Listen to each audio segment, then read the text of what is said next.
The Clockmaker's Secret, Chapter 4. The Brass Cipher. Detective Eleanor Graves returned to Harrow's workshop that afternoon with a renewed sense of calculation, as if each step she took carried the weight of a turning cog in a mechanism she had not yet deciphered.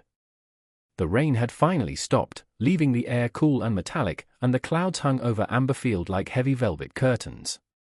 The village, subdued by the news of Harrow's murder, felt watchful, its windows reflecting her image as though following her movements. Inside the workshop, the silence felt almost choreographed. Every object seemed too still, too curated, as though placed deliberately to conceal something.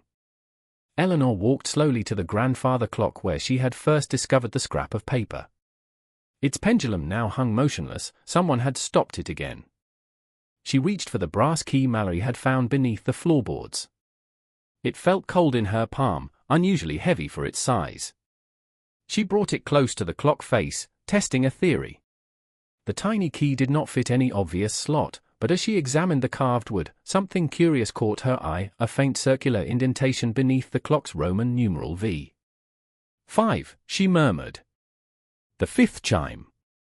She pressed gently. A soft click answered. A small compartment, nearly invisible unless one knew to search, slid open beneath the clock face. Inside lay a folded parchment envelope, brittle from age but sealed with a crimson wax stamp bearing a symbol she didn't recognize, a sun interlocked with a clock wheel. She opened it carefully. Inside was a sheet of paper covered in spidery handwriting and thin brass fragments arranged in an intricate pattern. It was a cipher, an old one, constructed from interlocking pieces shaped like clock components. Eleanor's pulse quickened. Someone had built a message that could only be read by placing the brass fragments in a precise configuration. And Harrow, a master craftsman, would have understood exactly how to read it. In the center of the page, a line of text emerged where the fragments aligned. The keeper returns at dusk. Eleanor inhaled sharply. The keeper, again. But before she could analyze further, the workshop door creaked open. She pivoted instinctively. Lionel Harrow stepped inside, his expression rigid but composed. Detective. I didn't expect to find you here again so soon. Eleanor folded the parchment calmly. Your brother hid this. Do you recognize the emblem? Lionel took a step closer. A very slight pause, barely more than the length of a breath, crossed his features. No. I've never seen it. Eleanor watched him with cool precision. Your brother believed someone was watching him. Lionel's jaw tightened. He was becoming paranoid, detective. You must understand, Alastair was brilliant, but brilliance often flirts with instability. Is that so? Eleanor asked. She waited, letting the silence draw out like a fiber slowly tightening. Lionel looked at the parchment again, then away. Whatever he was involved in. I assure you, my family had no knowledge of it. He turned to leave, but stopped at the threshold. Detective Graves, he added, voice low, some clocks are best left unopened. My brother should have known that. When he was gone, Eleanor felt a prickle run down her spine, not of fear, but of clarity. Lionel was hiding something. She could see it now as plainly as fingerprints on glass. She returned to the cipher. The brass pieces formed a delicate web across the page. But as she lifted one fragment, something else fluttered loose, another slip of paper wedged tightly behind the cipher. This one bore only 2 words. Behind you. Eleanor turned instantly. The workshop was empty. But the grandfather clock, silent only moments before, had begun to tick. Slowly. Deliberately. And then, impossibly, it chimed. Once. Twice. 3 times. 4. 5. The 5th chime echoed through the room like a warning from the past, or a summons from someone who was no longer alive.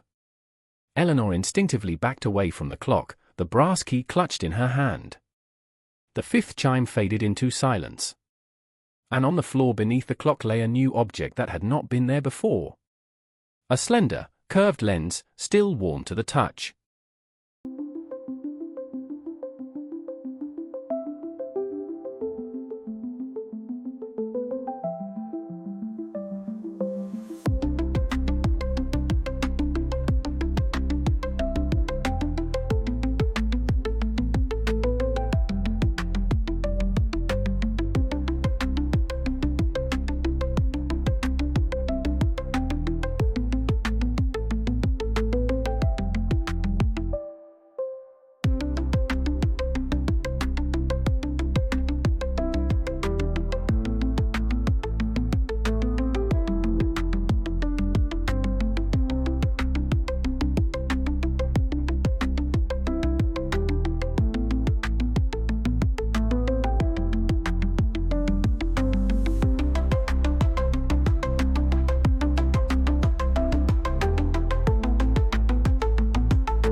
I can barely hold my pen steady tonight. Alistair's death has shaken me more deeply than I expected. He looked so frightened the last time we spoke, pacing my study as if someone was standing right behind him. I keep replaying his words, about the letter, about the mistake he made years ago. He begged me to forget what he had told me, but how can I? Even now, I feel someone's eyes on me when I walk home after dark. Detective Graves asked good questions today, but I didn't tell her everything. Not yet. I didn't mention the second parcel that arrived 2 days ago, the one Alistair never opened.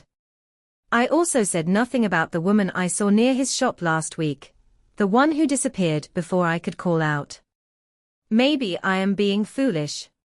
Maybe fear is clouding my judgment.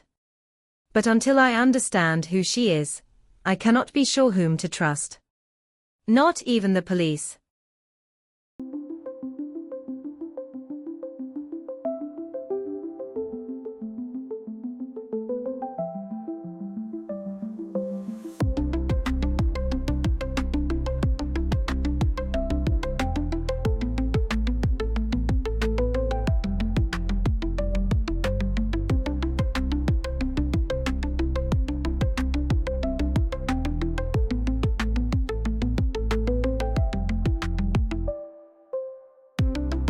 Thank you so much for watching today's video. I really hope it helped you practice your English and learn something new. If you enjoyed it, please give it a like, and don't forget to subscribe so you won't miss the next lesson. I'd also love to hear from you, so share your thoughts in the comments below. Your support means a lot and helps this channel grow. See you again in the next video.